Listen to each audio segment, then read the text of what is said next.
The 17 News at Sunrise podcast is brought to you by Clinica Sierra Vista.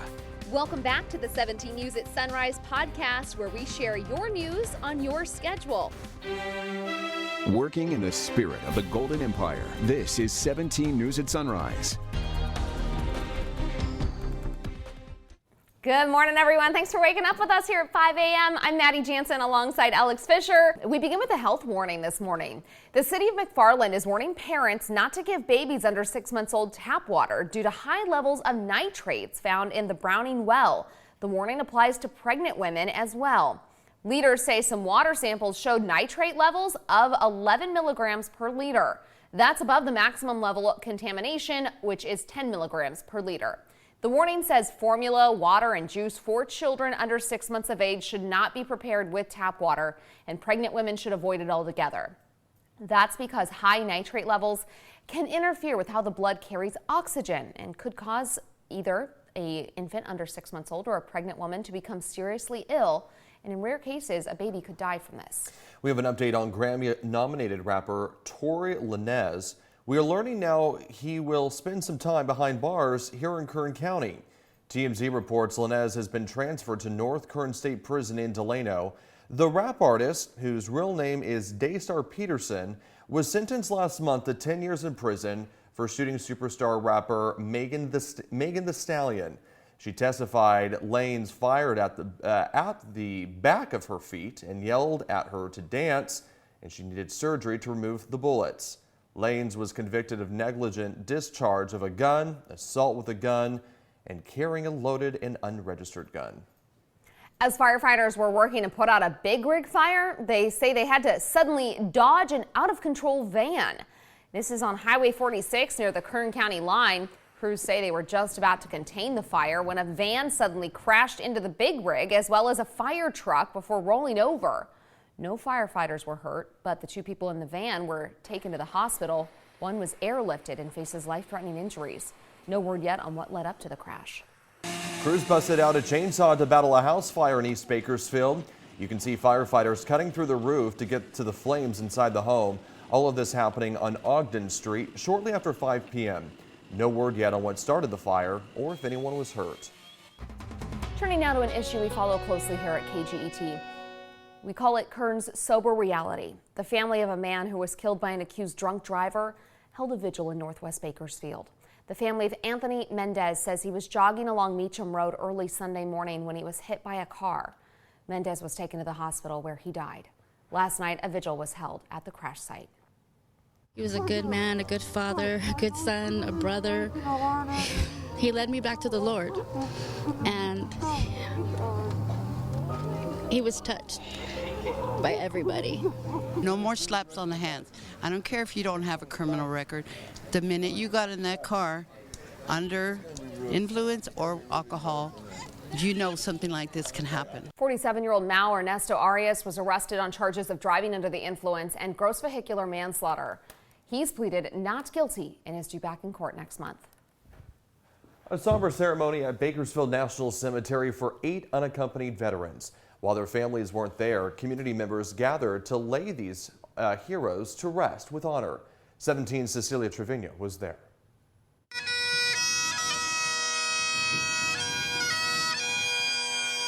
The band played and the volleys fired at the Bakersfield National Cemetery with a ceremony to honor 8 veterans buried without family over the past 6 months. For veterans, it's important to come pay respect to these heroes. It really hurts that they've been interred by themselves. We don't want any veteran to be forgotten. We think it's important that every veteran be recognized, because one of these days we'll be there. But having no next of kin means one thing for the community.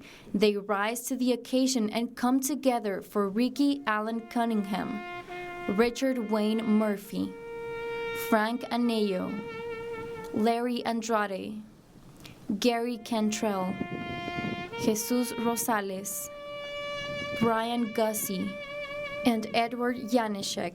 Gosh, these warriors, their lives are so sacred. They've given a part of their lives in service to our nation. And even if their loved ones can't be with them at the time of their burial, it's fitting that we as a nation still show gratitude for them. So as a community, we do the same. We want to honor their service. More than 4 million Americans and veterans of every war and conflict are buried in Veterans Affairs national cemeteries. And before he goes too, Martinez says it's important to keep close as veterans. If there's a need in us, we can contact one another, It's not material things, it's things that are on our mind that we can contact one another and we can bond and we can ask them to help us deal with them. Cecilia Treviño, 17 News. Making headlines around the state this morning. After more than 4.5 months of uncertainty, there is a glimmer of hope this morning that the end of the Hollywood writers' strike might be in sight. Writers and producers say they are nearing an agreement, and the two sides hope to finalize the deal by today. Since May 2nd, the WGA has been fighting for better streaming residuals and AI regulation measures. The lingering strike has crippled the entertainment industry over the summer. Law enforcement agencies and firefighters paid tribute to a fallen deputy as his body was taken to a mortuary. Deputy Ryan Klinkenbroomer was an 8-year veteran at the department and a third-generation sheriff's deputy. He was only 30 years old. The man accused of ambushing Klinkenbroomer at a stoplight in Palmdale pled not guilty to murder charges in court. He's using an insanity defense, and his family says he was diagnosed with paranoid schizophrenia. But the LA County DA says he will be prosecuted to the fullest extent of the law. Kimberly Chang with our sister station in LA has this report. Ryan was the best guy I've ever met. He was so thoughtful, caring. Deputy Ryan Klinkenbroomer's parents and siblings held on to each other as his fiancée spoke about how loved he was. I couldn't wait to start our lives together. We were just engaged, planning to get married and start a family.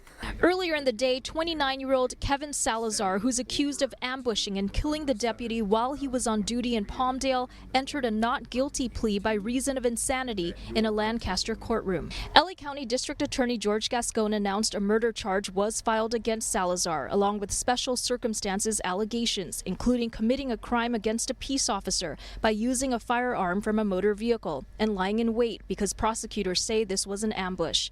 Gascon was asked if he would pursue the death penalty. If I thought that seeking the death penalty was going to bring Ryan back to us, I will seek it without any reservation, but it won't.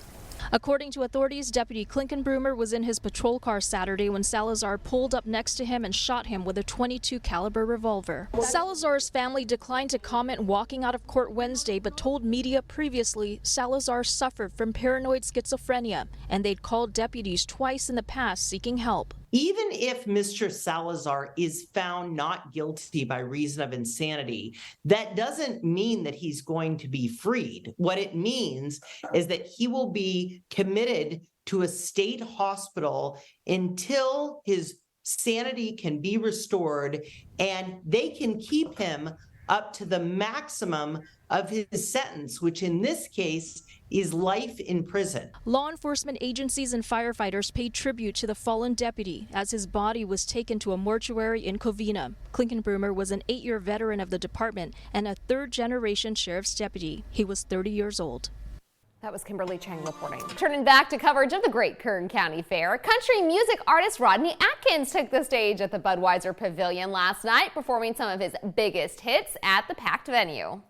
With more than 14 million records sold and over 1.5 billion on-demand streams, Atkins has become a backbone for country music. He has received 6 nominations from the Academy of Country Music and even set a record for the longest run on the country singles charts. We caught up with Atkins ahead of his performance last night. Man, every show, my goal is to celebrate 3 things. It's friends, family, and the good Lord. That's it. I love playing fairs because it's families that come to fairs. A lot of times you play venues and it'll be 18 and over and things like that, so this is the perfect place for me, just for folks to come and sing along. I'd rather hear them sing than me. Atkins is also working on a new album, and he says he's hopeful it will be out in the early spring, adding it may be the best collection of songs he's ever recorded. You can find more of our interview with Rodney Atkins on our website, kget.com. The 17 News at Sunrise podcast is a production of KGET and Nexstar Media Group. For more on all of the headlines in today's show, head to kget.com.